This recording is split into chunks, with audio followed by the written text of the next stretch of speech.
This story broken by the Daily Telegraph today that the federal government has no idea where some, at least one of the criminals released from immigration detention are, while others are refusing to wear ankle bracelets. Let's bring in Joe Hildebrand and Liz Storer. Great to see both of you. Joe, so give us some more detail in this case. How can the government lose track of criminals, and how dangerous are the criminals that are now well, this is the thing, isn't it? Streets?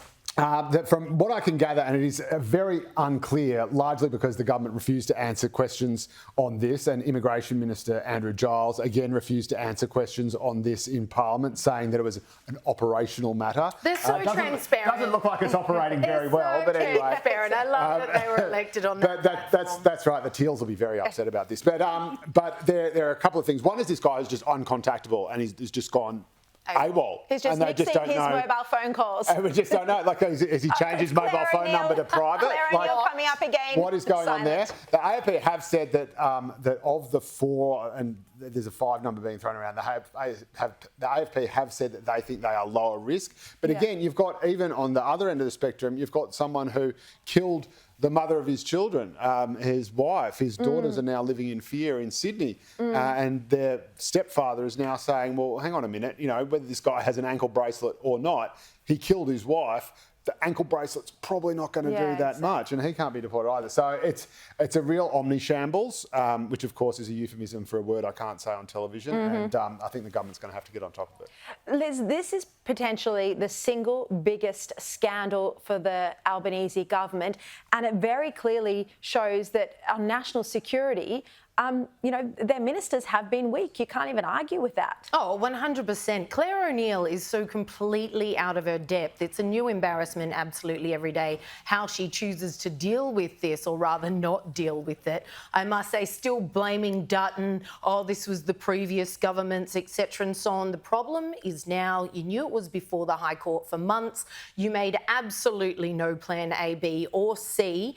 Now we're being told that these detainees wearing bracelets, which again is thanks to Dutton. Like, the opposition has really become almost like almost like a de facto government during this time. The idea he was sitting there writing policy from the opposition leaders' Exactly. office. Were those amendments not passed, God only knows would have gotten up that day. But thankfully, they did rush something through. But now we're being told that certain detainees have refused. I'm sorry, how is that even possible? You are here in Australia. You are here. We're already being extremely gracious that you're still on our shores, and you get to refuse. I mean, I didn't know criminals could refuse to wear an ankle bracelet. I don't think they can. Joe, I think what if the rest of the 140 hear that they've been, you know, a group of 8 or 4? It's unclear the figures, but you know, if the rest of the 140 hear that, oh, actually, you can refuse to wear them. Yeah, it shouldn't be an option. It's a strange language. I don't think that the AFP again are saying, or the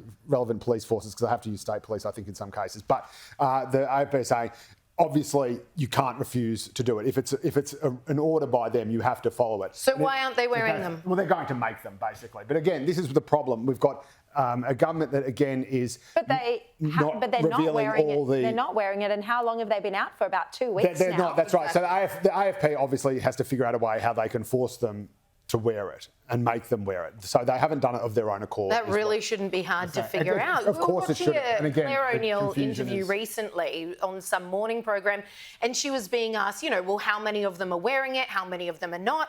And she just kept saying they're being rolled out.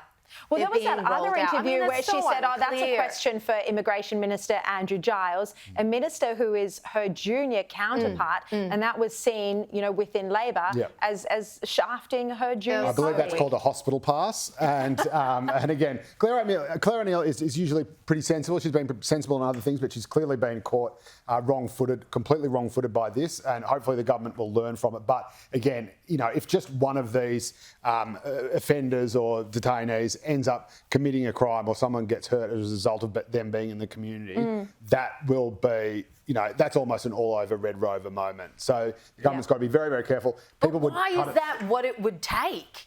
I mean, they think- should be acting like that They is a should- very real they should be, possibility that's right. any minute of That's- every single day, and they're not. And no, they've done everything sort of the wrong way round, which is firstly to say that they have no power to fix the problem, then to say that the problem's actually not that bad and these people are low risk or whatever, then to say, oh, well, we'll just have to wait and see what the High Court says with its reasons, blah, blah, and there's nothing we can do right now. Something like this, the first thing you have to make sure is that the government is more concerned, more angry, more outraged and more determined to do it than the people in the community who are wanting it to act. And that's All right. what you do.